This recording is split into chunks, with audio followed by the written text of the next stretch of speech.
Hey, experts listeners. I want to key you into something that we do very special here at Ops Experts Club, and that's a masterclass. We have a free masterclass called Foundations That Scale. And the great thing about this masterclass is it's for operation professionals who are growing businesses. One of the most dangerous things you can do as an operator is grow businesses on a foundations that's not stable. So in this particular masterclass, we take apart all of the inside pieces of your team, your tech, and how they're using time. And we make sure that you're building on a foundation that's stable. So if you want to check out a great masterclass completely for free, go to foundationsthatscale.com. We'll see you there. Welcome to the Ops Experts Club with Aaron, Terryn, and Savannah. This podcast will take you behind the scenes of some of the finer details of multi-million-dollar companies. These ops experts have dealt with operations for scaling companies and well-established businesses with anywhere from small to large teams. If you've ever been deep into the details of a major company, then you know how much it takes, and these conversations are just for you. Welcome to the Ops Experts Club podcast.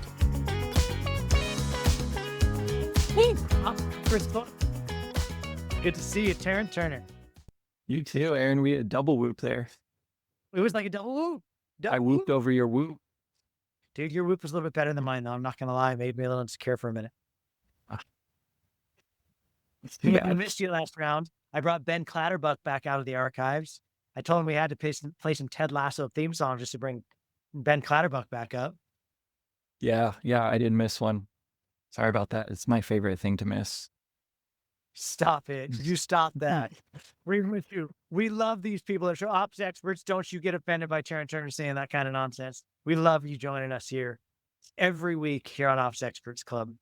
Yes, sir. So Terryn, I thought what we could talk about today is something that I feel like you help me out with a lot, but that I see is very, very common amongst all the businesses that we work with, right? I think we're carrying something like 33 or 34 clients right now. That's a lot of hoods to be underneath looking at daily operations. And there's a common theme, I think, for all of us, and that can be keeping the main thing the main thing.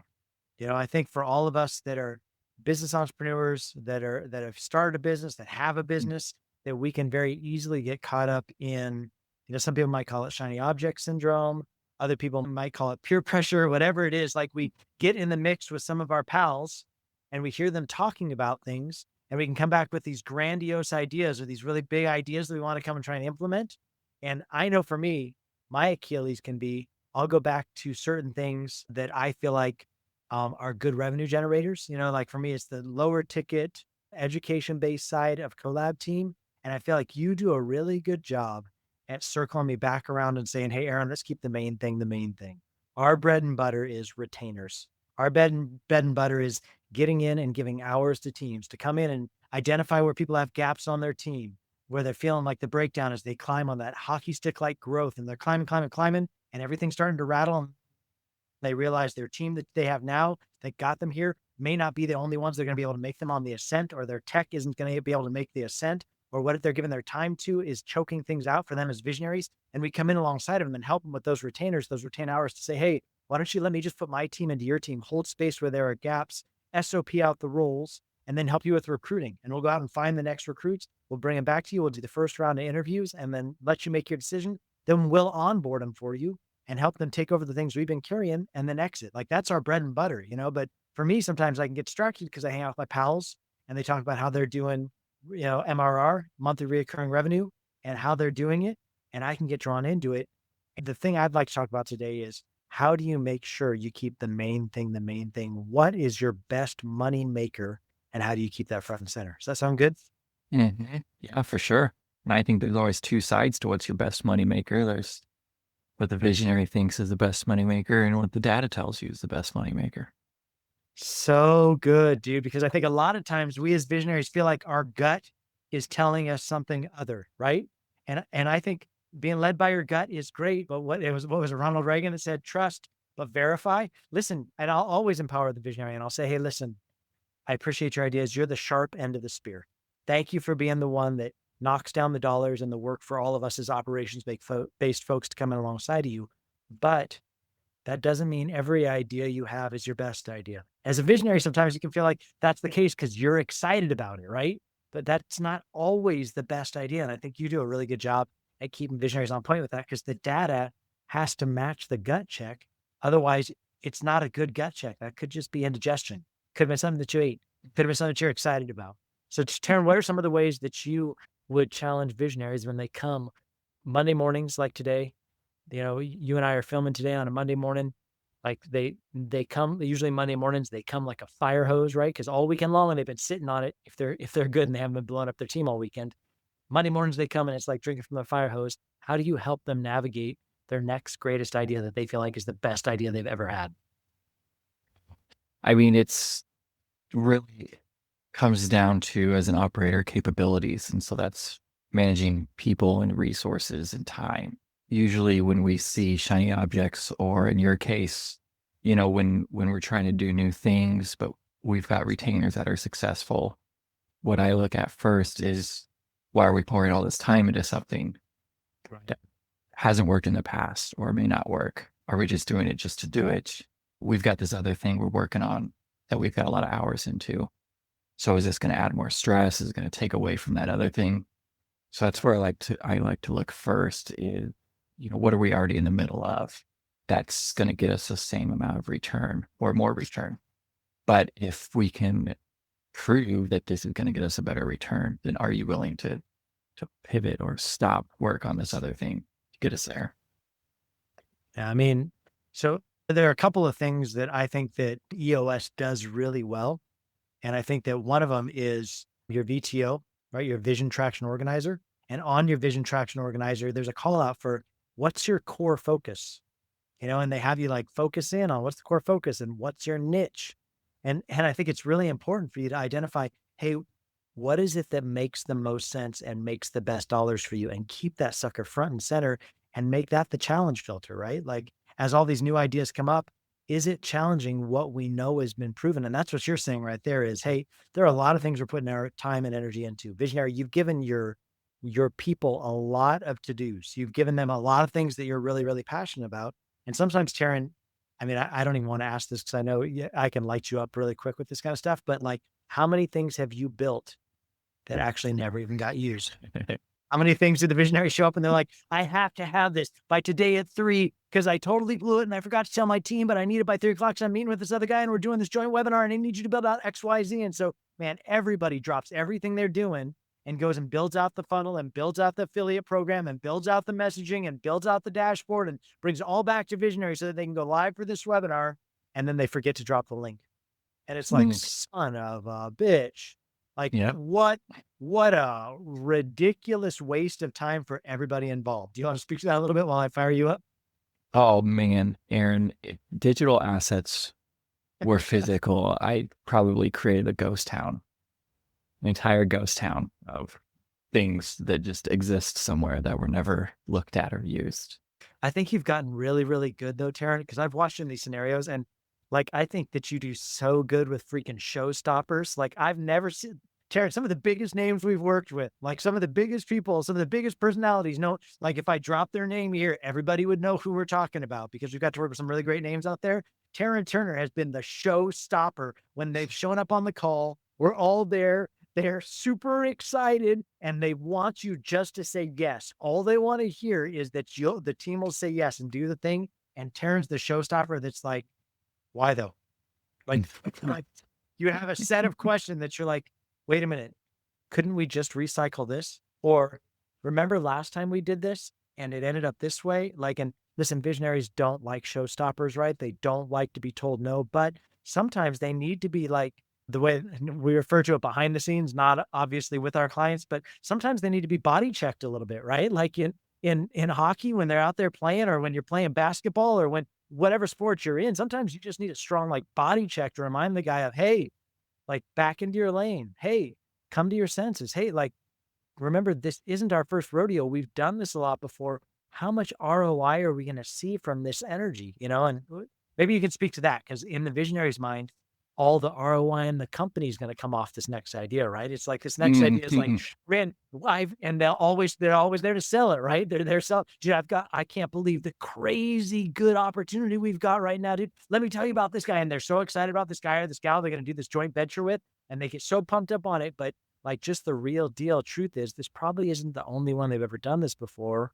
And how much ROI have we seen off of deals like this? Don't get sucked down the wormhole. Don't get sucked down this like pipeline vision of, hey, you have other things in the pipeline, other things you have team working on that are proven processes that have successfully worked time and time again. Don't pull them off those things to go chase this shiny thing just because for a maybe. Yeah. And what I've seen, like you said, if it doesn't have a great ROI, if we can tell that ahead of time, then yeah, we can use that data. We can do that. But sometimes we learn the hard way, and we had to do it the first time before we can say no to doing it the second time. Right. Or we had to get the experience from another client we work with in order to tell that future client, well, we've done this in the past, and it's not going to be $1 million week for you just because you had this idea. So like, here's reality, here's some data that backs it. So you do kind of have to get that expertise somewhere in order to start saying no to it. And sometimes you just have to suck it up and do it the first time and just smile and just be like, all right, I'm going to tell you, it's going to take me 6 hours. I'm going to be up all night doing it. Just kind of like you're building the bed frame for the future bed that they're going to make when it flops, just so they know that you're up till midnight doing all this stuff. I think it's really important to like, this is a little trick to the trade. This is something I've learned, like being an integrator alongside of really powerful visionaries, men and women alike. I'll say this is, if you give them a concession and then give them an injection of reality, like sometimes it'll move the needle. And that goes like this, when you're like this, hey man, I'll do whatever you want me to do. Whatever you want me to do, I'll do it. But I just want you to know, we have tried this before, and here's the data behind last time we did something like this. And it didn't go as awesome as you're saying right now. So I'll do whatever you want me to do, but I've got some concerns and I just need you to hear me say that. And so just like you said, Terryn, that's like the midnight, I stayed up till midnight thing. You want to go on record as saying, hey, listen, you're the decision maker, because that's what visionary wants to hear, right? You're the decision maker. I'll do whatever you want me to do.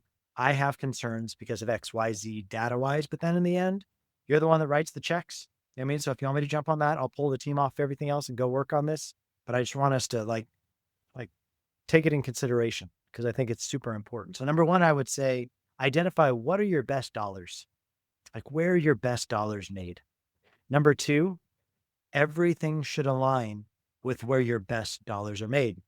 Like, so new ideas should still align with what are the best dollars made, because otherwise you can chase other dollars. It's not that there aren't any other dollars out there. It's not even that there's not other good ideas for dollars around there.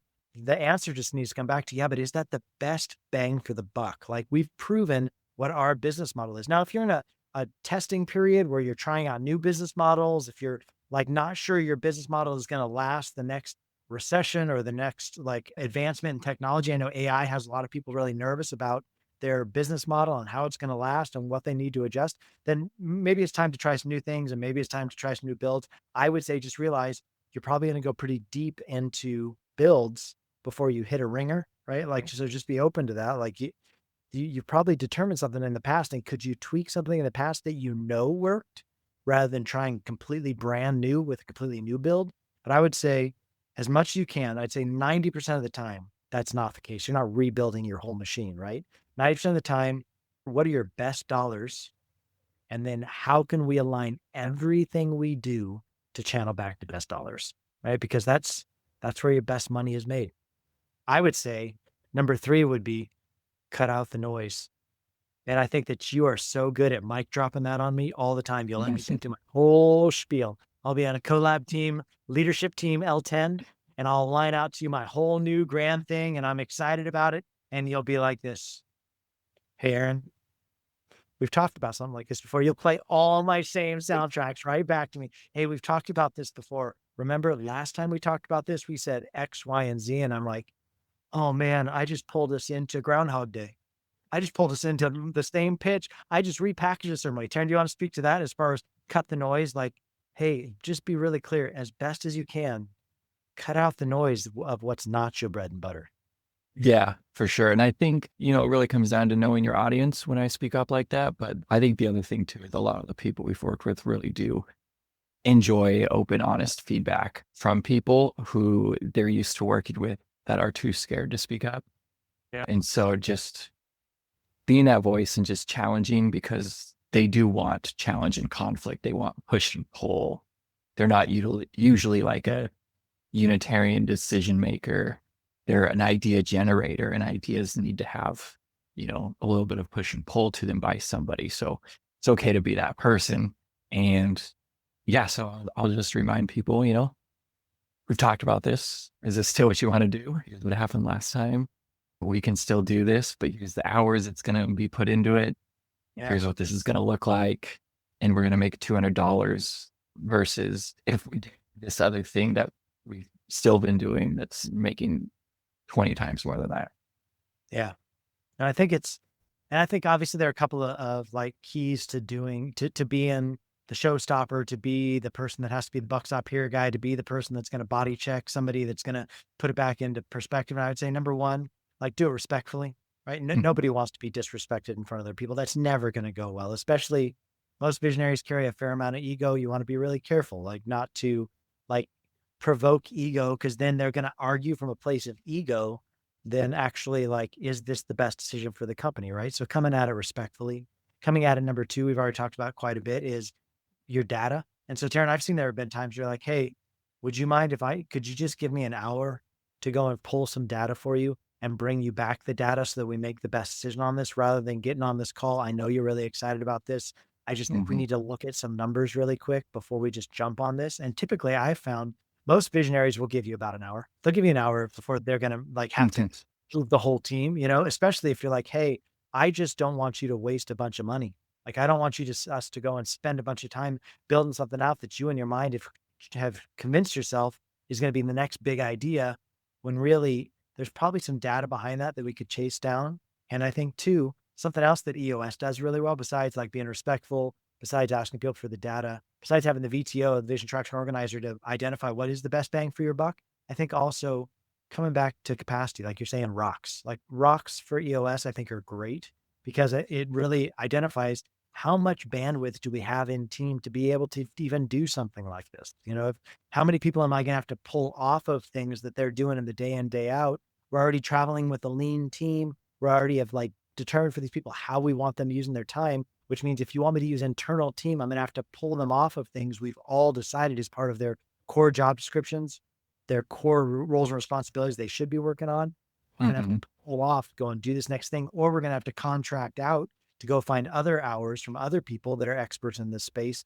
Is it worth that energy? Because we had already decided these are the big things we're working on for this quarter that's moving the financial needle for sales. And so I really love rocks, and I really love having the rock conversation where on a level 10 meeting, you pull up the rocks and you're like, well, hey, tell us then, what do you want us to stop doing if you want us to really work on this?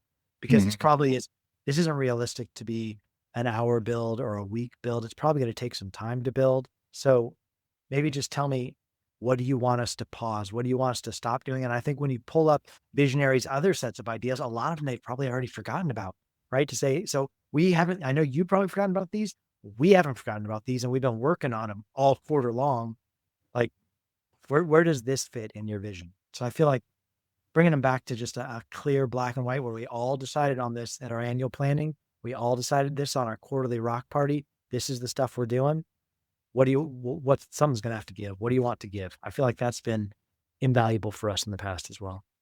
Okay. Yeah, and it reminds me of a tool we had recently reviewed when we had Cody Barton on with us, and it was kind of this idea generator list, and Yeah. it included like an impact filter and a confidence score, and it's a really great way to break down visually too if you're working with a visual entrepreneur, which some of them are in like a visual like that. You can Yeah. see all the different ideas. You can assign values to it. You can see what's it going to take to get there. You can see a confidence level. How confident are we that this is going to get us there? And then you can have a side by side picture of these are all the things you've been bringing up. Where does it fit in here? And then you can also have, historical data to be like, you talked about this 6 months ago. Has it changed since then? Yeah. Well, that's good stuff. Did Cody share that tool with us? And did he say we could share it with other people, or did he say that was his tool? Do you remember? I don't remember. I thought maybe he just showed it. Okay. So so maybe if you're interested in that, go back and listen to the episode and figure out if that's something we can give you. I'm sure we can get it for you, though. If you're interested in it, you can just hit us up on any of our socials. We'd love to talk to you about it and help you kind of brainstorm around it. But I do think that those are the key essential things, right? Of how can we get back to a number? How can we make a very metrically based decision? How can we pull as much as we can emotion out of the room? Emotion's great for making sales. It's typically not the best when making a decision for your business, right? Because it's great to get excited about something, but it's like verify the data works. Verify if it all rattles down to a number, that's going to help you make a better decision. So how can we plug this new idea into this system that's going to give us a number at the end and help us make best decision forward? So I think that's really smart. So I would say on a Monday, Terryn Turner, as we come out of our, as we're getting ready for the show, I'm like, hey, how's your Monday going? And Terryn's like, phew. Hey, for anybody that's an operator, if you're listening to this show, man, Mondays can be tough because your visionary comes with lots of new ideas. We're under lots of new ideas from all of our different clients. My encouragement would be help them to keep the main thing, the main thing. Make sure we're keeping our eye on the ball of what really makes us money. Make sure that we're passing all new ideas through some sort of decision-making matrix that's going to give us a metric number and rate it based upon what is the most value to us. And then from there, like cut the noise, cut down on the noise. Because really, in all honesty, what the visionary wants is to bring home money, right? Like all this other stuff is great. All these other things are awesome. But if she's not bringing in money, that means money's going out without money coming in to replace it. And no visionary likes to be in that position. So keeping the main thing is super important. And that's our job as operators. Balance the load. Yeah. And I'll give you a last bonus item here, Aaron. Sometimes we've seen too, as companies get a little bit bigger, you kind of lose out on that knowledge base of people who might have been there and have the knowledge of what's been tried before. And so it's a good time to implement a change log, see what's been tried, write it down somewhere, put some dates to it, some notes to it. That way anybody coming after you can see all that too. I love that. I've been doing a lot of that lately within Asana in our customer journey project plan that we have, where I'm tracking with customers conversations I'm having or like new leads that are coming in and different conversations that I have so that I can pull that back up later and say, hey, where did we leave off and where did we touch base on this? So maybe it's something like a project plan that you've got and just having a spot where you're logging, like you said, Terryn, changes, because I think it's a good thing to do for sure. Change log. Good last bonus to throw in there, Terryn. Beautiful job. Yep. Money and trees. Money and trees. I love it. All right. Ops experts, thanks for hanging out with us for another week, Terryn Turner. Great to have you back. We always miss you here. And we'll see everybody next week here on Ops Experts Club. Yep. See you later. Thank you for tuning in to the Ops Experts Club podcast. New episodes available every week on Spotify, iTunes, and everywhere you listen to podcasts. If you're curious about how some of the biggest names in entrepreneurship have scaled their businesses to the next level, check out some of our best content on this topic by going to foundationsthatscale.com. You can find the link in our bio and do your part to improve as an ops expert.